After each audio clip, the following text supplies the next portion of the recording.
Hey, and thanks for tuning into GamePoints, our weekly get-together where we talk about last week's gaming news. I am, as always, your host, Stephen Brown. Joining me today is our esports commentator, Sean Brown. Say hey, Sean. Hello. And across from him, the sexiest man in webcam business, David Smith. How you doing, David? Swell. What's going on, buddy? Not bad, not bad. You keeping them never mind. I like that story. I was going to go somewhere really, really dark with that, and I was just like, it's probably not good. Keeping already that got dick some hard. people in chat. Thank you for watching us. If you're joining us live in chat, we got Earl Stoke and Requirement. I think you're a new Requirement. Welcome to the chat here. I know who that is. Before we get too deep into things, I wanted to bring up... Nope, that was last week, so we'll go ahead and get right into things. Already a fucking train wreck. We don't call us the best show on Twitch for nothing. So, last week... Somebody said that? No, they don't call us the best show on Twitch. Yeah. I didn't lose an arm in Vietnam. Last week, it was made official. Fallout 4 was announced. Now, this thing has been teased for years with rumors and rampant speculation. A lot of the rumors turned out to be true. Set in Boston. It's going to take place where the Institute is. The trailers clearly show... In fact, let me go ahead and bring it up here. The trailer clearly shows Fenway Park and the Boston Courthouse and all kinds of cool stuff in there. What are you guys' thoughts? Have you seen the trailer yet? Dude, it's Fallout 4. It's exciting. It's like one of the most exciting things that's happened in recent memory. Yeah. Like Now, full man. David, the president died. Were you more excited for this trailer or more excited at the XCOM announcement? Honestly, I would probably be more excited for XCOM. Okay, okay. Because I can tell you right now, I have never finished a Fallout game. That's not the game's fault. I have played a lot of Fallout games. That's your fault. I just can't get there. It's just... There's a couple things I want to bring up as this trailer runs. One, it looks like the dog is going to be a big focus this time around, using that Call of Duty dog technology, as we all are familiar with. But a dog's always been pretty big part of Fallout all the way since the first one with dog meat. So it's just surprising to see it get so much prominence here. Two, the city, once it starts showing Boston, doesn't quite look nearly as wastelandy as you would expect a major city to be. It looks pretty actually packed full. It's very dense. There's a lot of stuff going on there. It's very vibrant for a post-apocalyptic setting. And three, at the very end of that trailer that you were just watching, the main guy talks. Yeah. He's got a voice. The guy that we assume is the main guy. Yeah, the guy that we assume is the main guy. To be fair, it could be someone you're trying to find like it was in the third one. But yeah, impressions, what do you guys think? Volt 111. Which was apparently the last to be made, the second to last to be made, because Vault 112 was where Tranquility Lane was from Fallout 3, and that was the last Vault made, according to the lore. That's exciting. I thought that was like a Vault 121 for some reason. The old ones. There's been a bit of, I don't want to say controversy, because it's kind of made-up controversy, about how it doesn't actually look all that great graphically. How it looks dated compared to some things. God, people the game is going to be amazing. Shut the fuck up about your graphics. Now, it's a Bethesda game. That game is going to look all right when it comes out. It'll look good. It's not going to be the greatest looking game of all time, but about 1 to 2 years after it's released, it will be. And 1 or 2 years after its release, all the bugs will be fixed too. Yeah, because keep in mind that this is a Bethesda game. So remember that. When was the last time you had a Bethesda game that was completely smooth out of the gate? It is really hard to make the perfect code for like find all the holes in a game like that. It's just massive. Yeah, there's just too much stuff going on. One thing that I will say that jumped out at me because it's so common now. At the end of that trailer that was just playing, you don't see any pre-order now for exclusive DLC crap. They don't try to shove you buying the game down your throat. It's just a nice, simple trailer, and then at the very end, it just cuts to the Bethesda logo and the website. Yep. To be fair, they don't have to announce any Day 1 DLC because this game is probably going to completely support the whole Steam paid for add-on content nonsense.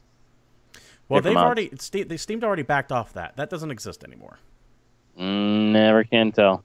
That might come back later, but from what I understand, that doesn't exist anymore. Never. Release date guesses? Apparently, we're hearing 2015 for it. My prediction was, I want to say November 17th, 2015. I'm going to say it's going to come out Q1 next year. Q1 next year? Mm-hmm. I think it'll be out this year. Yeah, we're seeing a lot of leaked promotional material already saying 15. Now, there's a date getting tossed around that actually makes sense, and that's October 23rd. And the reason why that date makes sense is because World War III started in the Fallout universe on October 23rd. That's clever. Yeah. And so that'd be cool. But yeah. October 23rd is a Friday, so it's not a Tuesday. It is a Friday. However, Skyrim is also released on a Friday, so they've got no problem dropping that. I just feel like they're going to push it back. You feel like it's going to get pushed back? I don't think so. I think number of reasons. I can almost guarantee that it's going to be out this year. But this is so Skyrim and Fallout 3 have both been released in November. Yes, that's why my prediction of I think it was the 17th of November this year, but the October 23rd makes a lot of sense if they want to try to capture the lore fans, because that's, like I said, the day the bombs dropped. It was October 23rd, 2077, I believe. There you go. So when we're still Fallout alive there and doing Fallout this 32 happens, show, we can find out what happens. Anyways, I think that's going to do it on Fallout news. I'm excited for it. I'm looking forward to it. I still think the XCOM trailer also gave me a little bit more chills with that "Welcome Back" commander at the very end. Dude, it's been 7 years since Fallout 3, so I'm way more excited about this. No, yeah, I mean, to teach their own. I'm just that much of an XCOM fan. I admit that I'm in the minority on that. Other stuff. David, you and I seem to like the same games. We're both XCOM fans. We're both Fallout 3 fans, and we're also both Dark Souls fans. Yes. Well, this is exciting. Yes. Video Games 24/7 apparently has an inside source that says Namco will announce Dark Souls 3 during the E3 press conference. Let me go ahead and bring up their page right here. Miyazaki's Dark Souls 3 ready for E3 announcement. Now, keep in mind, this is rumors, as everything is until it actually comes out. But apparently, Miyazaki, the father of the Souls series, moved into a supervisory role for Dark Souls 2. And Tomohiro Shibuya and Yui Tanimura co-directed the sequel. So that's who did Dark Souls 2. And a lot of people had an issue with Dark Souls 2. Apparently, Miyazaki is back for Dark Souls 3 if this source turns out to be legit. And not in a collaborator role, but full on, this is his thing. This is his baby. Doing. And it makes sense that other people held up Dark Souls 2 because he was probably working on Bloodborne at the time. Because they came out pretty close to each other. Comparatively, yeah, to like the Dark Souls, or like Demon Souls to Dark Souls jump even. Right. One thing to keep in mind for those watching is that this is not Demon Souls, which Sony owns. This is Dark Souls, so this would be multi-platform. Yep. Which means that I get to play it on PC. Yes, very true. Which is really the important part. I'm just hoping that it's a lot more similar to Dark Souls and Demon Souls than Dark Souls 2. Agreed. Especially since he's going to be sitting on the tippy top of this project. I kind of rather have Bloodborne 2 than Dark Souls 3, honestly. I liked how quicker Bloodborne was compared to Dark Souls. But to each their own. Sean, you just don't care about the franchise, if I recall, right? I just haven't played any of them. It's not that I don't care about them. They all get great reviews, so I can't say like it's a bad game or anything. I just haven't played it. So I have. They're an acquired taste too. By no means is it. I don't want to say it's mainstream because most people wouldn't be able to tolerate it. I know I didn't when it first came out. What do you guys think would be good in Dark Souls 3? David, Sean, you're not really so much a fan, but David? Sunlight for life, bro. That's all I gotta say. Fair enough. Swoon, welcome to the chat. I haven't played LEGO Worlds yet. It got mentioned at the end of last show. I think none of us have actually gotten into it too much yet. But I haven't tried it. At some point. Hopefully all of us will. We'll take over the world. Now, leading up to E3, as always, we start getting a whole bunch of rumors and leaks popping out, and that's just to be expected because you can't keep anything silent. Though, one thing that did get legitimately leaked a day before they were ready to go with it was the announcement of Uncharted, the Nathan Drake collection. Now, what happened, and it was actually kind of leaked in a really funny way. What happened is that people were browsing the PlayStation Network store, suddenly noticed this Uncharted collection appear for sale on there, and it was immediately taken down like an hour after it went up, with Neil Druckmann, who is the head of Naughty Dog, going, "Oops, that wasn't supposed to happen." So, Classic. I love the Uncharted series myself. If you haven't played it, it's Indiana Jones as if written by Joss Whedon. So All three of Everybody them dies? were on the PlayStation 3. Fantastic games. Excellent plot. The first one's kind of rough to go back to, but 2 and 3 were some of the best Sony games that were out there. And as you can see in this trailer, Uncharted, all 3 on there. Now, one thing to note, it's just the single players, not the multiplayer. Why can't we just get an Uncharted movie starring Nathan Fillion? That's true. Well, they talked about doing He's an down. Uncharted movie. That sounded god-awful. It was supposed to Mark have... Wahlberg. It was Mark Wahlberg was attached to it at one time. Marky Mark. Robert De Niro and Joe Pesci were both attached to it at one time as like That antique sounds like a dealers. way different movie, but I'm still into it. Lethal Weapon 5. It has since been, I think, finally just mercifully canceled and pushed aside, has. so no one can see it anymore. But Yeah. the movie for that was just a clusterfuck. But if you haven't had a chance to play any of the Uncharted games, the multiplayers were all right, but let's face it, the single player is why people got a hold of it. The Nathan Drake collection should be out October 9th this year with only the single player in there. They said they didn't want to split the multiplayer community. My stance on it is they went, oh shit, we delayed Uncharted 4. We have nothing big this year. Let's kind of rush this out the gate. So I don't know if quality is going to suffer because of it. Knowing Arlock, if the movie comes out, it's gonna be one of two things. It's gonna be directed by Uwe Boll, starring Christian Slater, or Half it's of gonna be that's directed good. by Paul W.S. Anderson. It's gonna be a gender swap starring Emilia Jovovich. Paul Anderson. Paul Anderson did one good movie, and that's it. Yes, so you didn't call him Paul W.S. Anderson when you said that one movie. Yeah. Because that was before he They're added the different. W.S. It was. That's right. That was before he became a pretentious asshole and put that out there. There And must started be banging another Emilia Paul Jovovich. Anderson somewhere that has like the Directors Guild credit. Oh, maybe. Moving Yeah, he on. did. There's no real smooth way to segue into this, but apparently details on Destiny's upcoming expansion have been leaked. Destiny: The Taken King. Some people took pictures of an upcoming marketing bit from Red Bull here. Let me bring them up. That's the best part. Thanks, Red Bull. Red Bull. As you can see, here's the cover here. It's got a guy wearing the Red Bull hat playing a game. That's He gives you leaks. the Destiny logo in the corner. That's the map of Earth and Destiny in the background there. And then you also have the back of that, which says it's a contest going on. But at the bottom, Destiny: The Taken King, which is apparently what the next expansion is going to be called. Now, about an hour or so ago, Kotaku broke that they got a hold of some promo material detailing what's going to be in The Taken King. And if you're a Destiny fan, a lot of this is going to make more sense to you. If you're not, tune out for like 2 minutes and then come back. But apparently it's going to be called The Taken King, as we saw with the Red Bull logo there. It's going to be out on September 15th. There's going to be a new subclass for each of the classes there. So if you play Destiny, you'll notice when you pick your subclass, there's that blank spot there. So clearly they've been planning on adding another subclass for a while. Yeah. Warlocks are going to get an arc-based class. Hunters will get a void-based class, and Titans will get a solar-based class. So They're getting all of them. Yeah, that will fill in the gap that each one of them was missing. The Taken King will have a raid where you go up against Oryx, which was the daddy of Crota, which was the boss of not this current expansion, but the last expansion. The Dark Below. Thank you, Dark Below. I can't remember what it's called. And it's supposed to come out at $40, which I don't know if I slapped that on a prediction or not, but I had a feeling it's going to be $40. Yeah, that's a breezy, easy one. In addition, you're going to have all of your other stuff, extra maps, player PvP maps. No word on if there's a new explorable area or not, though, in this leak. At least from the Kotaku website, when I checked that. The Kotaku I would article. assume so. Maybe not a new planet, but you might go to like North America or Europe or Africa.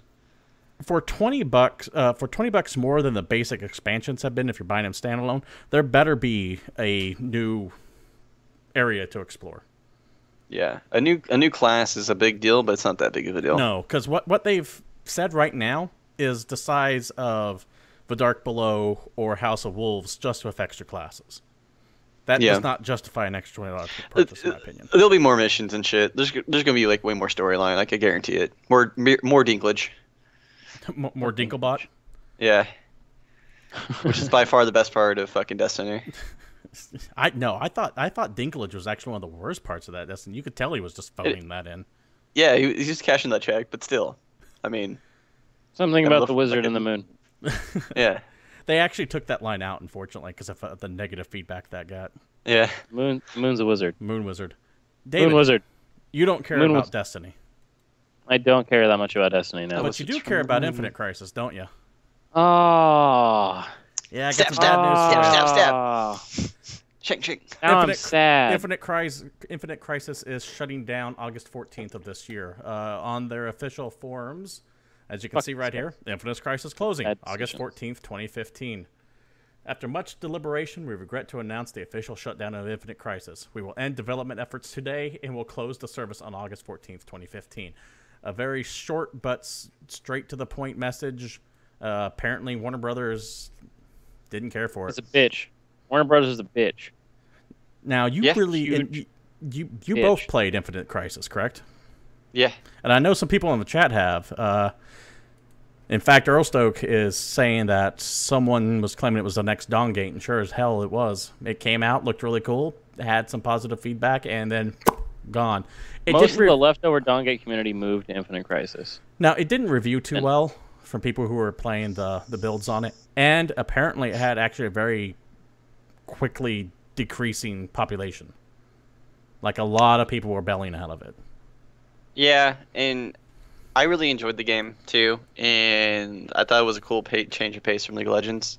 But I don't know. The only glaring weakness I saw from the game was there was like zero balancing from patch to patch. There wasn't a lot of balancing issues, and so people abused the fact that Joker was incredibly strong.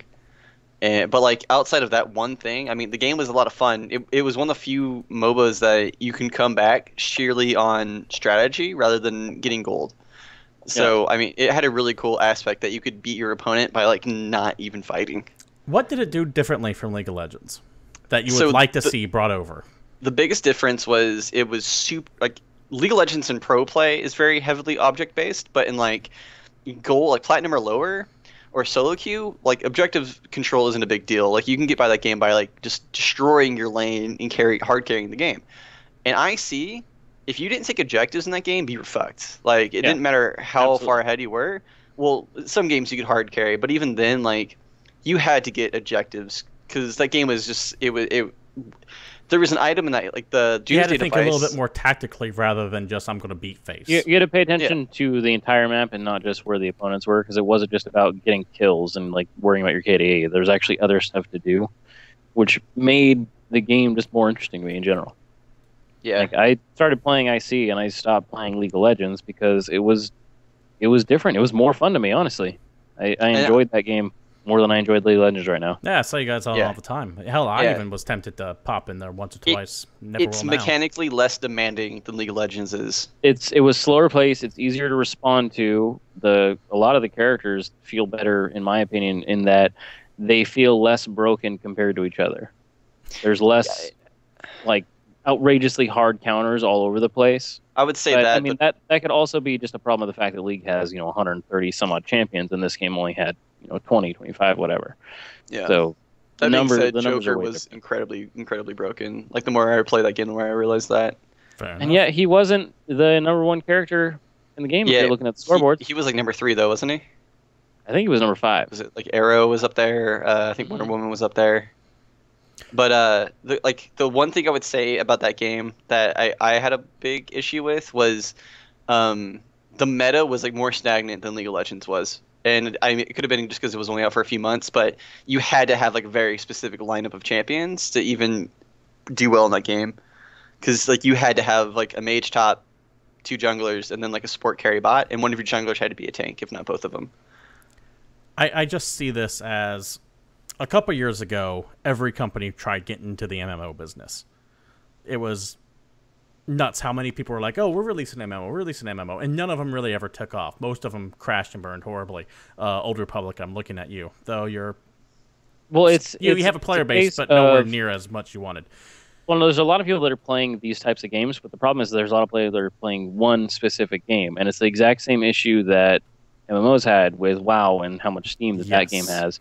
And that's and what I was now, going to in get the at. MOBA genre, everybody plays League of Legends. There's not any reason to play another MOBA because everybody plays League of Legends. So a lot of the newer MOBAs just don't survive. And that was the problem with the disagree MMO with stuff. that because Dota actually has a larger prize pool and just as much like popularity in the other countries outside of North America. Yeah, but Dota also has a name behind it. Okay. Like a very So powerful did Dongate. name. It's built in your Steam. Dongate had EA. And people EA hate did EA. nothing Okay. to market that game. Yeah, I'm just saying and they the did name was absolutely behind it. nothing on Steam doesn't do shit for Dota. It's all the people who actually work on that game. I found out about Dongate on For accident. Valve. I found out about Infinite Crisis on accident. My whole point Dota of this, is everywhere. Dota is on ESPN. My whole point of where I was going with this is that Yeah, DC Comics. people are... This is another case of a bunch of people with a lot of money jumping on something too late to actually capitalize on it. When World of Warcraft first came out, it was like, holy shit, there's really nothing like this out there. You had like EverQuest and Anarchy Online, but nothing that ever had a lot of oomph behind it like World of Warcraft did as far as install base goes. And then everyone else went, oh, that's damn cool, let's try to copy it, and they all failed. I get the feeling you have the same thing going on with MOBAs right now as far as that goes, where League of Legends is unreal, Dota is doing very well, and then you have a bunch of big companies going, let's try our own MOBA. So they put all this time and resources into it, and it's just crapping out on them, and they're like, this is nowhere near as successful as we need it to be. They need to make it last longer than 3 months, though.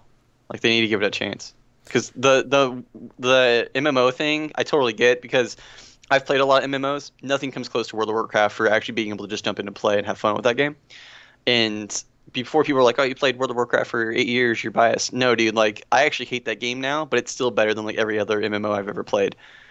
But, like, with MOBAs, like, there's a lot of room to get in there. And that's just any kind of competitive game when it gets like that. Like, you can make a game. To make a game and have it last longer, they need to dedicate it, and it's going to sound shitty, but they have to dedicate it around pro play and then eventually get down to the lower tiers, because that's how you make a game. You make it watchable, not playable. And then you can work on making it more fun for everyone. Fair enough, yeah. And with it becoming quickly a... How can I put this in a nice way? We're getting to a point with esports to where, like, just the viewer base, people who don't even play it but just watch, is increasing. It is turning into... I don't want to compare it to the NFL or the NHL or anything like that, but it is getting to the point to where it's like you'll have, of everyone who interacts with it, 90% of the people out there watching it and only 10% of the people playing it. So I agree with you on that stance. They need to make it something worth entertaining, worth watching, not so much playing, and then hope you find some big talent to draw in eyeballs.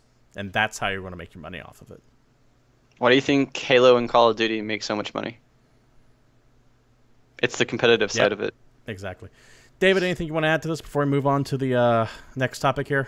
David feels like this for how I do about Silent Hills.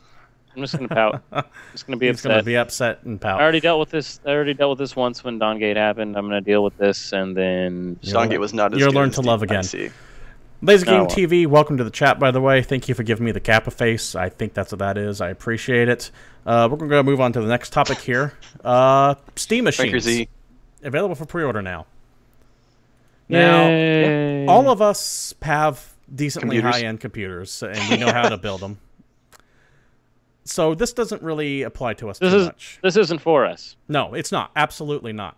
What it is, for those who don't know, a Steam machine is a Valve-based PC backed by Alienware, which falls anywhere between the $450 to $800 range, and it's meant to be a very easy plug-and-play system for the most part, without having to deal with all the Windows bullshit. Yeah. David? I'm sorry, I'm looking at chat, but yeah, Steam Machine is a box that I could get my mom so she can play Steam games. That's what it is. Yeah, it's easily meant to be super simplistic. I'm going to bring up the sell page real quick for it. Lazy Game TV, I do see the hatred comment in there. We talked about it extensively last week, so I don't think we're going to be revisiting that topic anytime soon. For the most part, at least I felt, it was an AO game undeserving of the AO rating. Which made it famous, so people bought it. Yeah, it's a game that thrived off controversy, and they cashed in on it. The end. Anyways, back to Steam machines. Let me go ahead and bring up the GameStop webpage for it here. This is where you can buy your Steam machine. First off, let me go ahead and note that controller is ass. I hate the way that controller looks. Have you used it? I have not used it, but it just I don't give a terrible. fuck how it looks. You know what I controller? want to know how it feels. You know what controller looked terrible? The GameCube controller. You know what the best feeling controller was ever? That GameCube controller was surprisingly solid. Dude, it still feels better than any other controller I've ever used. So I mean, you can't just judge a controller by how it looks. I can't hate on the Steam controller because it looks a little weird. Here are the prices of your Steam machines here, ranging from, like I said, $4.99 to $7.49. Let's take a look at the $7.49 machine here. That's not completely accurate, though. Oh, it's not? Well, just because there's a whole list of Steam machines. So bear in mind that this is specifically covering the Alienware ones, whereas even Steam itself has a list of Steam machines going up to like $1,500. Just full disclosure there. Fair enough. The fair enough. I wasn't aware of that. I thought they were just dealing with Alien machines. That's Alienware machines. Let's see the stats on this thing. So for the highest end one you can buy at GameStop, it is a Intel Core i7 4765T quad core, a NVIDIA GeForce GTX GPU with 2 gigabytes. It's one of their mobile 860s. Is it one of their mobile 860s? Yeah, they don't tell you exactly what's in it. So it's a laptop graphics card. Yeah. Okay. 8 now, gigabytes more of importantly, RAM, 1 terabyte. The machines that I was looking at, I can't remember the brand, but it's one of the other ones that's actually covered on Steam itself. If you will look at the Steam machines on there, they have another like entry level $600, and it's an i3 500 gig hard drive, and it actually has like a GTX 960 in it, and then they have like a $900 version, and then there's the $1,500 one, which is a full like 16 gigs of RAM, brand new i7 with the GTX 980. Yeah, that i7 that you just showed wasn't even a 5th gen i7. Nice. Here's my problem with the whole thing. This just seems like they're going to places like Alienware, iBuy Power, and going, hey, let's put the Steam name on this and sell what you're already selling. Mm-hmm. It doesn't. Because the issue is the fact that there's so many different models, and there's that's another problem too. It's less of a competitor for consoles because this is just a whole. It's basically a bunch of laptops. What kind of laptop do you want to plug in your TV? I get what they're trying to do is that they're trying to make things simplistic for people who don't know how to build their own PCs. They're trying to get that mom and dad crowd who wants to buy a gaming system for their kid. But the problem is when you have so many fucking SKUs, and it just they're making the thing more confusing, which is the opposite direction they wanted to go in. It's at the point where you already need to be into PC gaming to understand which Steam machine you would need to buy, which is against the whole goal. If you're trying to get Steam machines into consoles, or I mean, into homes in place of a console, or even with consoles, you need to appeal to the bottom line or the people that have no fucking idea how to put a computer together. Well, the good thing is, the one thing I would say that's backing it, or like that is a good thing, is they don't have to make that decision. They can go to people like me who work in retail stores that can order these things and be like, okay, my son wants to play these kind of games. What kind of Steam box should I get him? I'll be like, cool. Like, you want the $500 one? I can tell you which one you want. So at least there's that where I can actually put it in their hands, and then like they tell me what they need, I can put it in their hands. Because I work in computers, so I get a lot of people who are like, I want a gaming PC. What do I need? Well, you should probably order all these parts. Now I can be like, fuck that. Like, you can get the Steam box. You can get this one right here. So, I mean, there is a benefit there. I mean, yeah, and there is some simplicity in the fact that you don't have to deal with all the Windows bullshit. It's literally plug and play from what they're trying to make. So you don't have to worry about installing shit other than download it into the system. But you don't have to worry about all the other bullshit that goes along with PC gaming. It's supposed to be the equivalent of a console, just with that in there, and they can run Steam OS. I just don't. I don't think these are going to sell well. I think they're going to be a very niche market. I think you'll see maybe 1 or 2 people pick them up. Well, not 1 or 2, but comparatively speaking, it's going to do better than, like, say, an Ouya. But for the most part, it's on that same path to obscurity. Yeah. However, there is another product that they announced that I am far more interested in than the Steam machines. What is that? The Steam Link. Explain to me what the Steam Link is. Now, the Steam Link is more or less a... I want to say this in like the dumbest way possible. I'm going to say it's like an Apple TV for your computer games. Yeah. I know what you're talking about. Yeah. Basically, you get the Steam Link box, and you plug it into your television, and you plug it into an Ethernet port, or I believe it also runs off wireless, and it can stream games from your home PC to it so that you can start playing your Steam it's games. Steam's version in of Big On Picture mode. Live with an actual hardware bit. Yes. And important to me is that it works with the Steam controller, it works with the wired Xbox 360 controller, it works with the wireless 360 controller, it works with the Logitech game controllers and all kinds of crap. But it's a means of letting me lay in my bed and play Steam games on my television. And that's amazing. It's funny because we were actively talking about this before the show, that I have my TV plugged up to my computer so I can just lay on my bed and use my PlayStation 4 controller to play The Witcher. See, I hate laying down and playing games. I can't do it. I already do that with an HDMI cord. This is me being relaxed, and there's also the fact that the Steam Link is a $50 price point as opposed to the $500 price point of a Steam machine. And I'm sorry, my home computer is going to be a lot better than me buying a $500 Steam machine. It just is. So yeah, no, exactly. I'm thinking that being plugged into a Link is a very good outlet for me playing games on TV that's not spending all this money on basically there's a lot of cool hardware and stuff coming out of Steam. Don't get me wrong. There's a lot of that stuff is... It's interesting seeing them go this route. I think it's a lot way too close together, but we'll see how it pans out. Excuse me. One thing I do want to hold one of those controllers, though, just so you know. Like, I want to feel that thing and see how it plays. Steam's been in the news a lot recently, actually, and in addition to talking about the Steam machines last week, they updated their return policy. Now, I've got mixed feelings on it. I am absolutely down. Let me go ahead and bring up the link here before I get into it. Essentially, wrong one. Essentially, what they did is they straight up said, Valve will refund a game for any reason whatsoever as long as it's within 2 weeks and has less than 2 hours of time played on it. That's it. Yeah. Thoughts, opinions? Real quick. So the funny thing we is, get too sidetracked. Okay.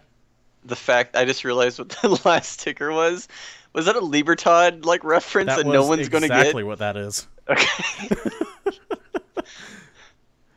Anyway, so the way I heard of the Steam refunds is in a very depressing manner, because Infinite Crisis is closing.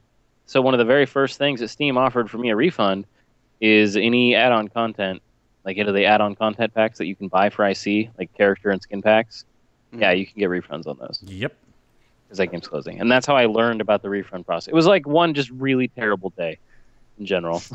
Yeah, in fact, DLC is covered under the refund policy. As you can see, the very first question, DLC purchased from the Steam store is refundable within 14 days of purchase, and if the underlying title has been played for less than 2 hours since the DLC was purchased, as long as the DLC has not been consumed, modified, or transferred. Essentially, falls into the same rules. As long as you haven't put more than 2 hours into the game itself.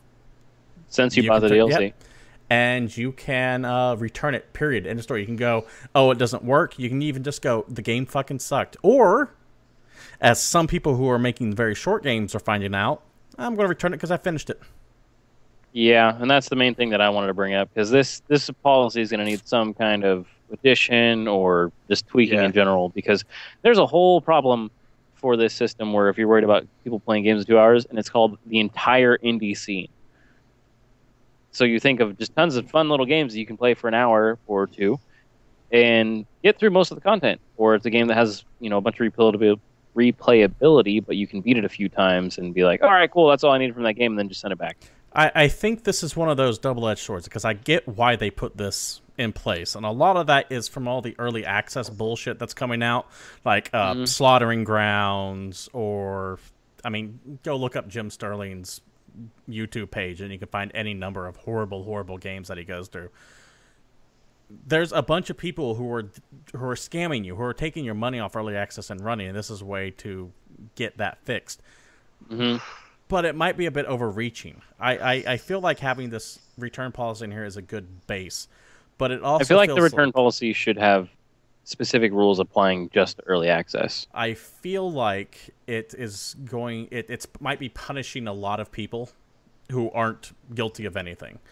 An attempt to weed out the bad people, you're going to accidentally cut off some of the good as well. In the end, though, I feel that this is going to be a great policy for Steam in the end. And just as far as... it establishes a good precedent for DLC digital ownership to begin with.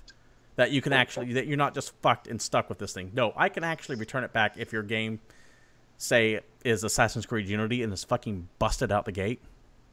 Yeah. Now that I'm very excited for. Just returning AAA titles bought on day one that suck ass. That's great. Yeah, fuck those games. Here's the thing.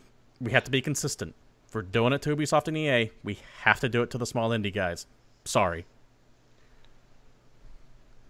It's just rough. It's just rough. There's just ways. There's ways it can work that are really good, and there's ways that it can be used that are really bad. And honestly, until they keep it up and let people do what they're going to do with the system, there's no good way to know exactly how effective it is at both curbing people getting screwed over and not screwing over smaller indie companies. I always like to point out Stardock when it comes to things like DLC and DRM and just returns in general. For years, Stardock, the fine makers of Sins of a Solar Empire and Galactic Civilization 3 and Sorcerer King, which is in early access still, for years, if you've contacted them, they'll go, yeah, here's your money back. Yep. Period. Flat out. They'll just do it. And they usually don't put DRM in their shit either, because they have come out and said, why are we going to make things harder for people to buy? Yes, we take a hit every now and then, but for every one return we get, we end up generating 3 sales from it. So it sucks when your number is smaller. Like the example you were using earlier. What game was that, David? I was actually talking about Gravity Rush. How many sales did they have in one day? 18? No, Beyond Gravity. Beyond Gravity. Yeah, Gravity Rush is a Vita game. Yeah, so basically, it was a game that had 18 sales, and out of the 18 sales, 13 of them were refunded. And that sucks. So 72% of their purchases were just sent back. And they have their little metric of, here's our sales. And they're not making very many sales. I mean, if you're thinking 15 to 20 games sold a day, that's not huge. It's not a lot at all. Game numbers. Lines, I've seen that. But chart. if you're going from there to 3, that's still rough. That sucks, but that's such a small population size. We can't really reliably use that as a baseline if this is going to be good or not. Absolutely, but yeah, it's just one of those things we're gonna have to keep an eye on as time goes on. We can't make a full judgment at this site. I absolutely agree. I wonder how it's going to affect roguelikes, like FTL and stuff like that. Well, those games, yeah, you can beat in an hour, but the allure of those games, at least isn't for me, isn't, I beat it in 1 hour. It's, let's see how this game can fuck me over now. I'm sorry, yeah, I did not I know, that's why I'm curious FTL in an hour. I died horribly in FTL in an hour, and I died again the second hour, and then I kept playing that game because I'm like, well, now I have to beat it, and this is my life now. And I put 26 hours on the FTL, so that's a kind of different story. Binding of Isaac, for me, I have, I want to say, 150 hours in Binding of Isaac on PC, and just about that on Rebirth in PlayStation 4. So there's still going to be a lot of growth for indies. It's just the small, quick, Twitch, endless runner stuff that might, you know what, Steam might not be your home. You know what could be your home? The Apple Store. App Store? Yeah. Android. Games that are App Store games, like smaller stuff like that, just won't really have a home on Steam anymore. No. That's a fair assumption. And plus, I want to say that's a good thing. And it's not that I'm saying that roguelikes take more than 2 hours to play, because they do, but I'm just interested in seeing how those ones get affected by the refund policy. I don't think it's going to get that affected by it in the end. It's going to be those games that are more fitting on the App Store than on Steam. Or, hopefully this cleans up Greenlight. Yeah. Because Greenlight is a wasteland of toxic shit. And Steam has admitted as much. They just won't do anything about it. And it's bleh. Oh, one funny thing I just thought of is the fact that if this had existed when I first played Dark Souls, probably refunded that game, and I wouldn't be the Dark Souls fan I am now. Yeah? So I played that game, and I got pissed at it, and I just fucking stopped playing it for like a month and a half, and then I came back, and I just threw myself into that game and totally got into it. Yep. I got nothing else I mean, to that's say just like one of that. those weird things, and that's I guess my example, but you never know. Sean, a couple weeks back, maybe even last week, you said that you predict a terabyte system is coming. Yeah. We might actually have one of our predictions already coming true. Oh, whoa! Because Yes. we'd both predicted that there was a new one of those. Because I totally agreed with him against you. Yeah, I Webcam high five. definitely said I don't think new Slims would be coming out. No, I did say new bigger hard drives though. but I don't know if these are slims or not. As far as I can tell, let me dress the story first before we get into it. DualShockers.com came out and found some FCC filings for Sony's new PlayStation models. In fact, let me go ahead and bring those up right here. Here we go. Once again, DualShockers.com is the source of this. And the FCC filings show, right down here, if you look under 2.2 there, I'm moving that thing around. That's a bad host. But CUH-1215B computer entertainment system, hard drive capability, 1 terabyte. Yeah, dude. So terabyte systems are coming, and why I say systems? Well, according to Engadget.com, those fine folks there found an Amazon link that was teasing a 1 terabyte Xbox One. Now that Amazon link has been since pulled, so I don't have that for you anymore. But apparently terabyte hard drive systems are coming. No word, however, if they are actually slims or not, or a completely redesigned model. They could just be a bigger hard drive. Slim confirmed. Heard it on GamePoints first. Well, no, one thing that I've actually been aware of with this specific thing is that this is talking to the internal hardware of the PS4, and if you get into the documentation for both these models, they actually don't have different dimensions. The weight is different, and these parts are different, but there was actually a hardware upgrade to the PS4 that happened last year that there's no fanfare for, whatever. They just kind of changed some of the base architecture and released it, and that's what all the PS4s now are. So it's very possible that this is just them making some minor adjustments to the internals and releasing a new terabyte option with, you know, another 500 gig. That's what option. I think these are going to be. I don't think these are going to be complete console redesigns. I think they're just going to be bigger hard drive systems. Mm-hmm. Confirmed. But that's still a new PS4 because it's got a different model number. That might be splitting the hair a little bit thin in the spirit of what we were sorry, talking about. It's factually correct, the best kind of correct. Technically correct, son. If you're going to fucking do a reference, get it right. Correct. Man, I'm not here to do proper references. I'm here to do improper references. Fair enough. But yeah, so prediction, score a point. If you guys are playing at home, make sure to mark Sean and David. I think one of them said the Xbox, the other said Sony. Make sure to mark both of them for a point on their predictions. Moved on to the next topic. That's one. A few weeks ago, probably a few months ago, we saw We Happy Few trailer drop, and I was somewhat intrigued by it. We Happy Few awesome. was this weird 60s, it kind of reminded me a lot of BioShock, but set in 60s England. Dude, it with, reminded me of BioShock mixed with Clockwork Orange. Yeah, yeah, that's a good way of saying it. Well, Compulsion Games, the makers behind it, actually launched their Kickstarter. Let me go ahead and bring that up right here. As of right now, they're about halfway to their goal. They're wanting just slightly over $200,000, and I couldn't be more excited for this game. Some details have come out. Set in an alternate 1964 where the Germans landed in World War II and forced the residents of Wellington Wells to do something. We don't know what that something is, but that something was apparently so fucked up the entire citizenry of Wellington Wells went, we want to forget it. So they all started popping this thing called Joy, which blanks their memory and makes them super happy all the time. You play a downer. Now, a downer is someone who refuses to take the joy and will be beaten the shit out of if you're caught. So you have to act and pretend like you're happy all the time while you're going through and trying to escape the city. Now, Jim Sterling, I mentioned him earlier, got access to the pre-alpha, and you can go check out his website on YouTube, or his channel on YouTube, I should say, and take a look at it. And it's in pre-alpha, but it's already looking very promising. The gameplay is different than I thought it was going to be. Because it's all... I absolutely agree there. Yes. It's all procedurally generated. It's randomized every time you start over, which is already completely different. I thought I was expecting more of a BioShock. This seems to be more like DayZ to me. No, dude, there's a key word here that you're missing. We Happy Few is a fucking roguelike. Yes, that is absolutely right. We Happy Few is a roguelike, which is just surprising from what I thought from that game was going to be. Yeah, looking at it, you think dude. it's like this crazy... I mean, there is still story in it, and I can talk a little bit more about that in a second, but it's a game where you just start in like one of your little safety bunkers because you're a downer. You're one of the people that are against taking joy and pretending that everything's fine all the time. And you can wander around town, and the whole thing is as long as you act normal and happy, people don't screw with you. But as soon as you do anything out of the norm, you start jumping or running or picking a lock or just anything that a person on tons of drugs wouldn't do, people will notice and they will get mad.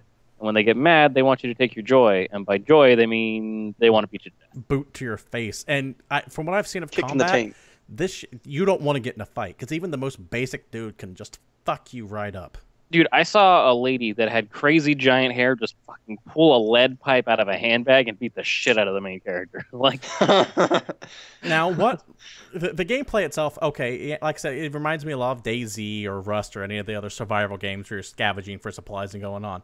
What I want to know is what the fuck happened. That's going to be the big hook to me, is uncovering the story of what happened to Wellington Wells when the Germans were around. What are you Okay, afraid now- of, Steven? Is the Germans. this is where things get interesting, because even though it's procedurally generated and there's, it's like kind of this random world and random map, there are scenarios that will pop up every once in a while. Like, you'll find a alleyway that goes behind a house and there's a light flickering and it's something that you can go and investigate, and you head in there and there's actually little story snippets you can find out. And they're actually building a ton of these scenarios that are going to be hidden all around the world that you can just find and explore, and they're just interesting things that you can do to get more of the storyline. And that just sounds awesome to me. I hope this gets kickstarted. Once again, I'm not going to back it because I don't back anything on Kickstarter. Before It's like I even pre-ordering, started but doing worse. this. Yeah, before I even started doing this, I wouldn't back stuff on Kickstarter. But now, I take some umbrage when journalists back stuff on Kickstarter. Not so much. I'm not too offended by it, but there seems to be some kind of a conflict of interest there. So I just remove myself from it. Like, even the illusion of conflict of interest, I try to step back. But I do hope this gets kickstarted. I'm looking forward to seeing what they can do with it. Plus, Uncle Jack, the fucking TV reporter that's always talking on all the television screens in this trailer, is just, and all the radios. It's just fucking awesome. God, I love Uncle Jack. Well, there's the fact that when he does broadcasts, you can hear him on all the speakers throughout town, and if you go into somebody's house and you turn on their TV, it's Uncle Jack. That's just what happens. I actually he intrigues me. I'm kind of hoping that we can learn more about Uncle Jack as the game unfolds, as you're exploring. He's a downer. World. Called it. Oh, prediction. you can also take joy. Yeah, you can take it. It's going to fuck you up. I think it probably mechanically it might make you more hungry or more thirsty. Oh, what's it do? Mechanically, because there's a gameplay video you can watch if you really want to see it. It's actually on their Kickstarter. If you look down a little bit, I took a very quick look at it. But it's kind of interesting because you take the joy and you can use it to escape. So when citizens get suspicious of you and start to get a little mad, you can duck into a joy booth, which basically just looks like a police box. And there's like these flavor things on the wall, and your character just grabs a random flavor and takes a pill. And you walk back outside, and everything gets crazy vibrant. There's rainbows everywhere. Everyone's smiling. You can run around, bump into people, and you won't aggro anybody anymore. What I mean colors by are better. Is what's the negative to it?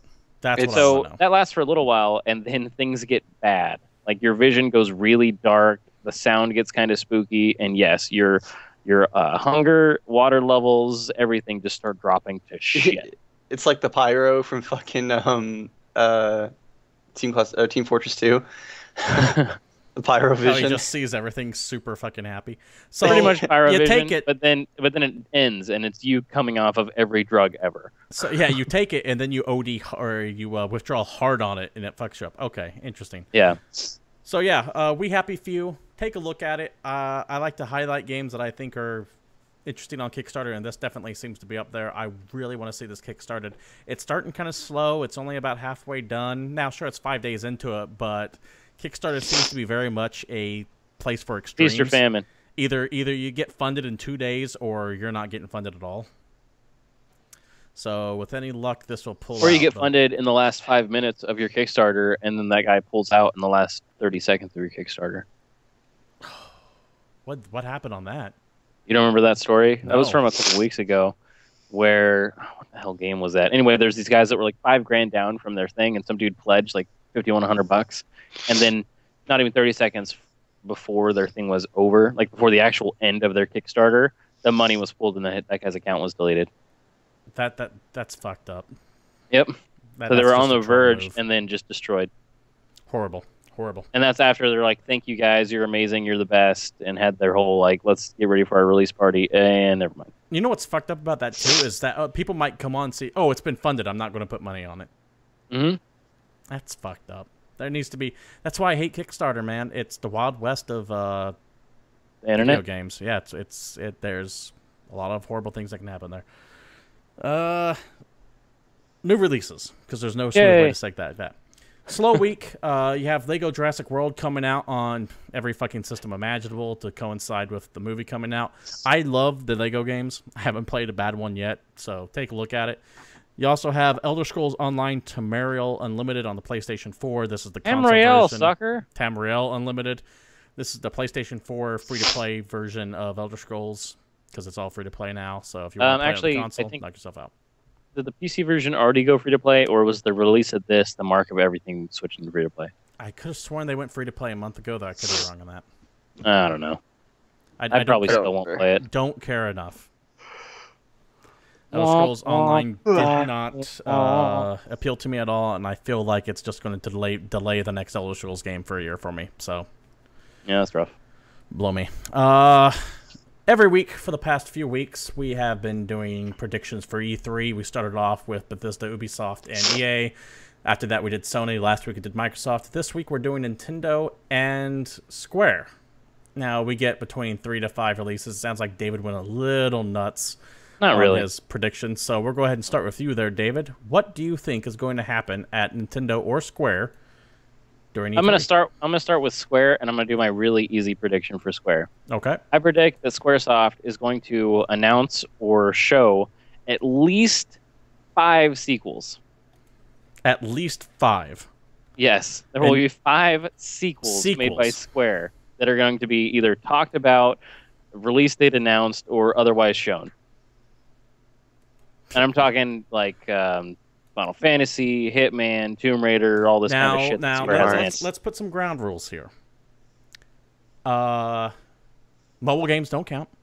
Nope. So it can't be like Final Fantasy All the Bravest. It can't be like a spin-off. They have to be numbered sequels. A numbered console or PC release. If not numbered, then clearly a direct sequel. So, for example, the new Hitman game coming out. The Hitman games are never numbered. Correct. So this will count as well. All right. So at least 5.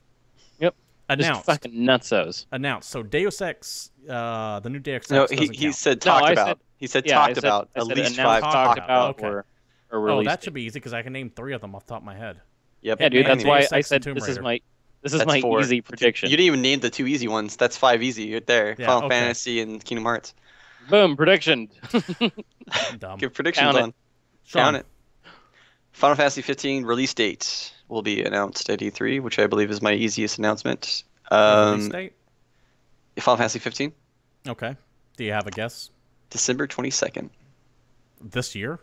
No Yes. way. No way. No That's way. why it's a prediction, bitch. No you guys way. go too weak with your predictions. See, I go hard and they become true. Yeah, because my I'm a prophet. dating Fallout 4 exactly on the date was weak when I said that. You said November. That's a Bethesda I said November thing. 17th. I gave it specifically Still a date. Bethesda, November. And I also dated... major game. What was the game I dated last week? Fuck. I don't remember. Well, that's why I go hard or go home. Anyway, what are you going to talk about now? What's your Oh, prediction? Uncharted Trilogy. That's what I dated last week for March 15th, but it turns out it's going to be this year, so that's already fucked. Anyways, Boom. my prediction. Happened beforehand. We're going to go to Yay, Nintendo. profit. No new Metroid at all. Oh, They're not even going to talk about Metroid. man, are me and you going to clash this episode? It's just going to get the shaft. David. All right. So if we want to do predictions and we want dates and you guys want to get all fucking fancy, Wii U, Zelda, December 8th. Go fuck yourself. December 8th for the Wii U Zelda. I could buy that. I could actually see that. Is it going to be the Wii U Zelda that we saw like 4 years ago, finally? Yeah, that's what I'm talking about. The fucking Wii U Zelda game. U.S. everyone's been waiting a million. stateside, December 8th, yes? Yep. Okay. It's like, Playable. at least on that your Wii U. matters. Write that December down. 8th. We're going to keep an eye on that. Sean. I think this is pretty easy too. There'll be like a 10-minute trailer of Kingdom Hearts 3. Yes. And it will be a staged revealed, like an actual one of the worlds will be revealed. Here is a lot of info on Kingdom Hearts 3. I think they'll actually like show a stage, like whatever they're going, like one of the planets they go to, or whatever you want They've to call shown them. a little bit of gameplay already with them riding around on that train and fighting something. I'm not too really sure who that's from.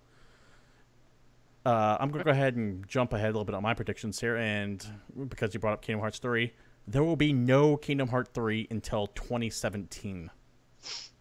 It will not release in 2016 at all. That's pretty believable. David? I'm going to go with a kind of easier prediction, a new wave of amiibos, but specifically relating to a new 3DS XL title. Because when's the last time you heard about anything dealing with the 3DS XL? That came out. There's a few games that came out with it, and I haven't heard shit about the 3DS XL or anything specific to it. So more tie-ins, because it does have the amiibo reader built into it. So they got to fucking do something. Yeah, it came out and they did nothing with it so far at all. Pretty sure there's Metal Gear amiibos coming out for it. They're not Sony. They'll do something. Sean? Real quick, actually, Sean, before Earl Stoke in chat is saying there will be a Marvel reveal for KH3. Oh, that'd be cool. I could see a Star Wars reveal for Kingdom Hearts 3 as well. Since why they not all own it. Yeah, could you imagine Magneto and Darth Vader in one game? Yeah. No. Can't. Sean. My third one actually contradicts one of the ones you said, and there will be a new Metroid game revealed by Nintendo. No way in hell. No, I am convinced they won't have a Metroid game. It'll be a direct sequel to Other M. Whoa! That would be the bullshit they'd pull too. Yeah, that's why I had bitter beer face right there. I'm willing to believe that because Other M was atrocious, and I'm willing to believe Nintendo would direct you. Other M was only atrocious because of how they treated Samus, one of the biggest badass females ever. The gameplay in that game was actually really cool. That kind of fake 2D feel where you had the first person view kind of fine thing. Yeah, awesome. But you made one of your coolest characters a bitch. Yeah, they gave her fucking daddy issues. Come on. The thing that drives me insane about that game is when you fight Ridley, you're like, oh my god, what am I supposed to do? Bitch, you've killed him twice already. Yeah. I absolutely hated that. They did that character horrible injustice. But what do you expect from the company that makes Dead or Alive? Yep. I'm not saying they can't put women in skimpy clothes because that's what Dead or Alive succeeds off of, but you can't take fucking Samus and make her a whiny little girl. But Witcher's a step back. Witcher's not a step back. I want to go ahead and put that out there.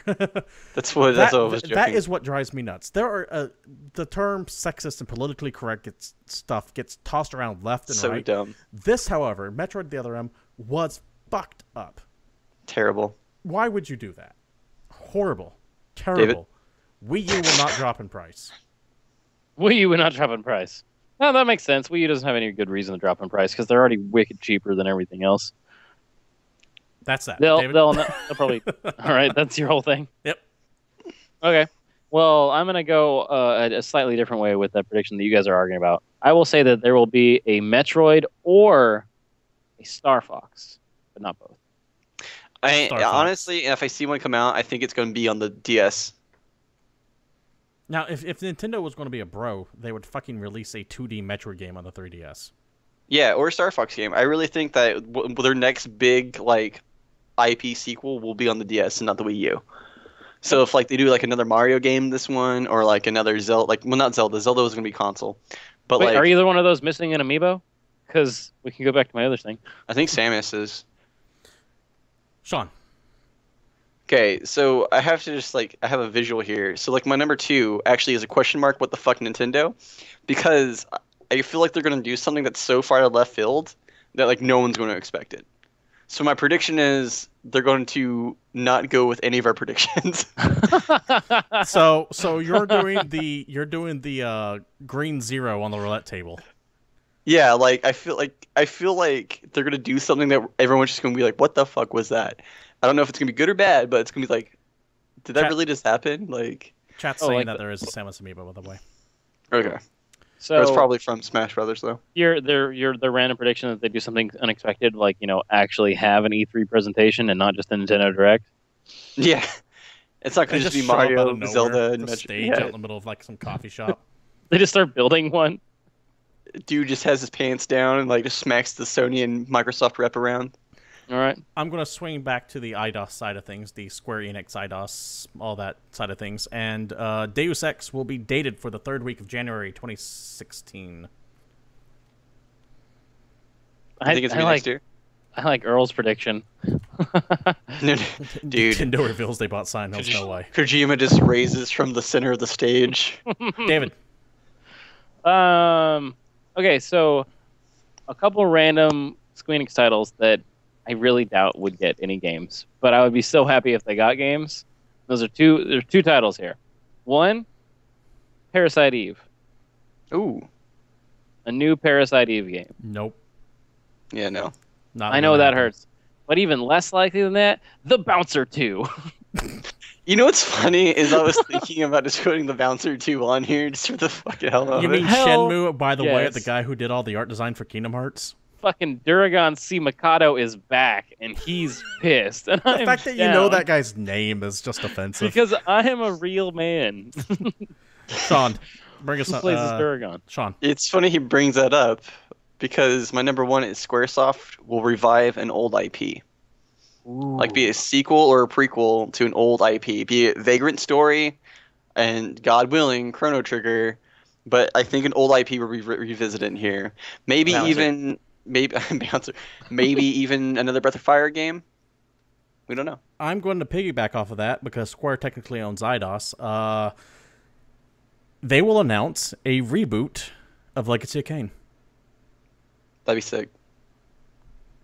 See, That's my last one. So And- we and would, Square- if it's Square's Legacy of pretty Kain, good we about could apply for that. David, do you have one more for us to bring us home? So there's a game. I'm going back to Nintendo here, and This is it's the last something that one, I've. so make it good. This is something that I've wanted Nintendo to do for a really long time, and I feel like if they actually bothered to do it right, they would make a shit ton of money from some diehard Nintendo fans that are just getting no love. F-Zero. Oh, God, yeah. I forgot about that franchise. Make a new F-Zero. Make it on the Wii U. Make it online multiplayer. Give me lobbies. Let me do shit to my car. Just I don't care. Now- I just let me play F-Zero. I will buy a Wii U. Captain Falcon's in all the Smash Brothers, but if I recall, there's only been 2 F-Zero games, one for the Super Nintendo and one for the Game Boy Advance. There was a there a GameCube GameCube one? F-Zero.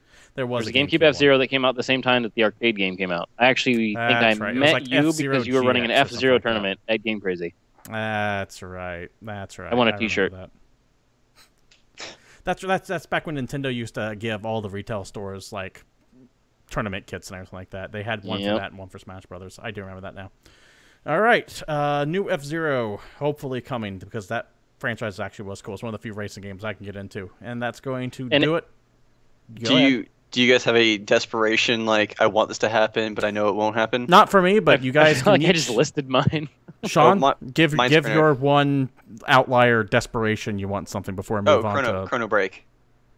that. Never going to happen. That team is That's why yeah. I said it's never. Well, actually, the that dude who's team doing has been 15 was split actually, up and bounced out everywhere. The trinity of that staff. the dude is who's gone. doing 15 was the director of Chrono Trigger.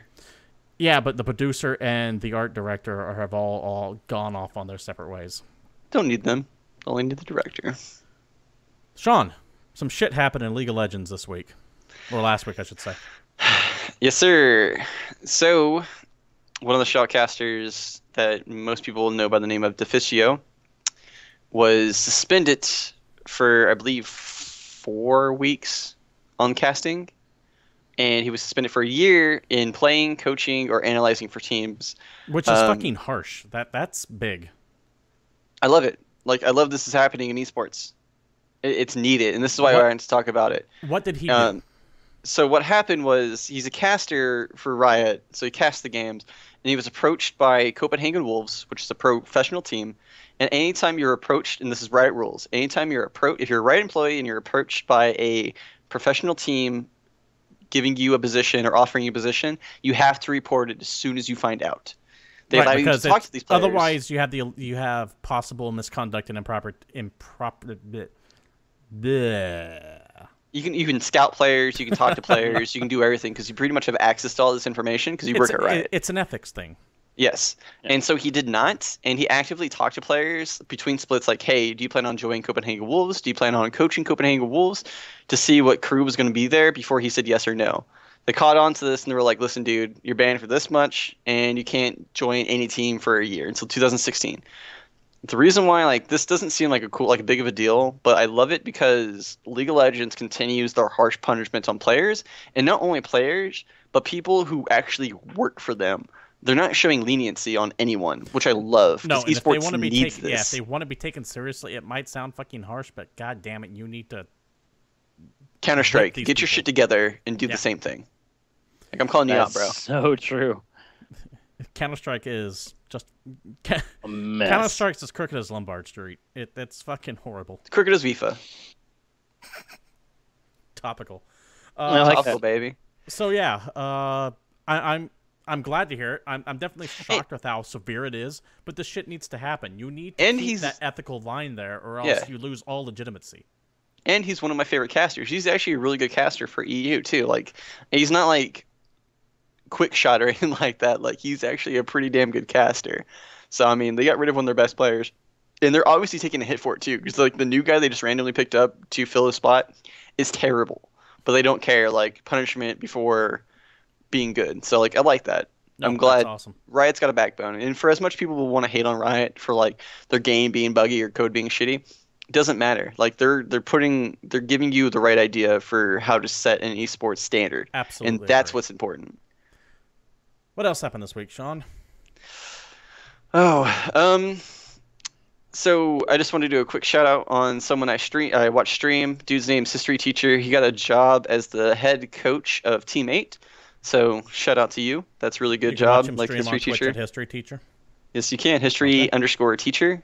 So I just wanted to do a quick shout out, and hopefully that team improves with a head coach. But on to more serious news, there's an esports writer who also does videos called Summoning Insight and Income Aggression. Called what? I'm sorry. Summoning Insight. Summoning and Insight. Okay.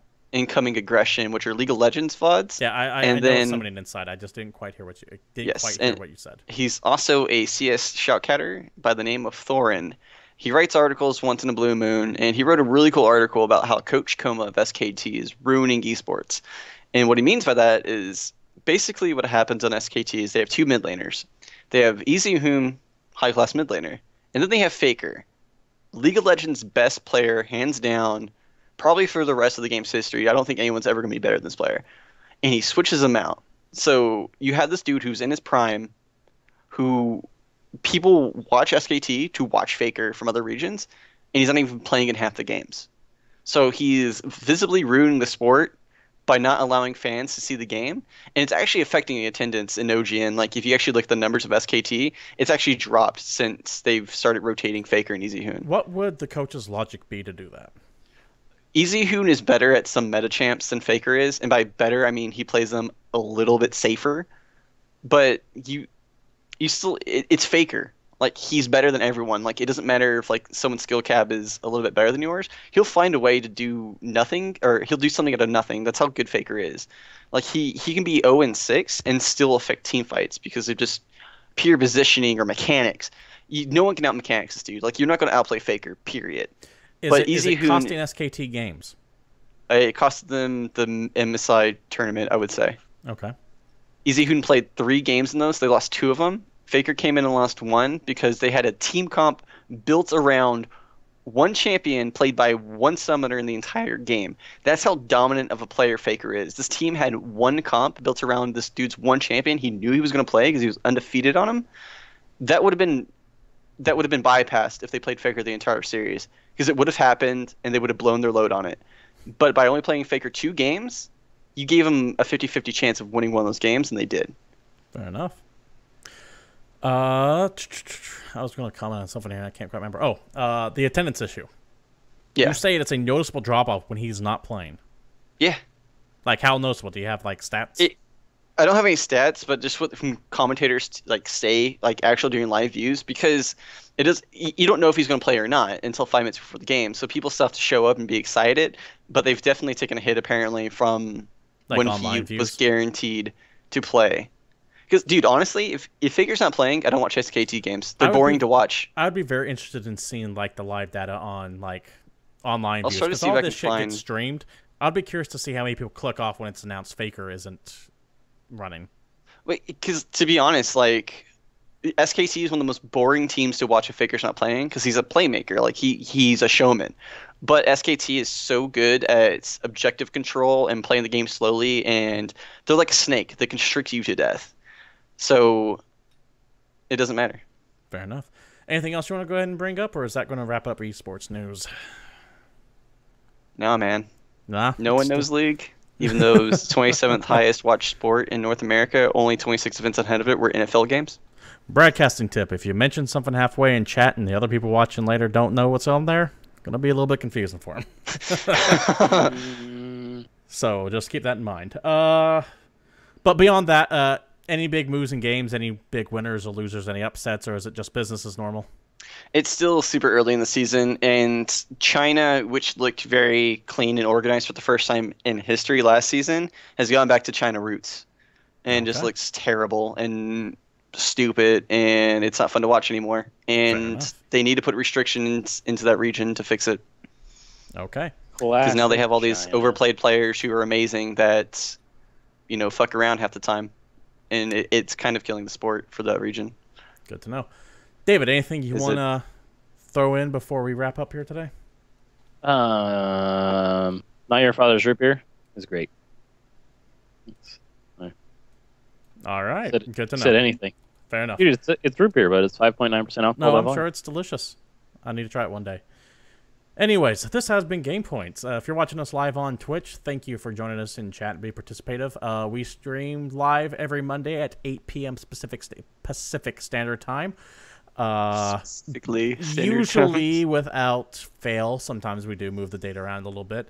If you're not watching us live, you're probably watching us at YouTube on a channel. You can go ahead and look in GamePoints, one word, PC.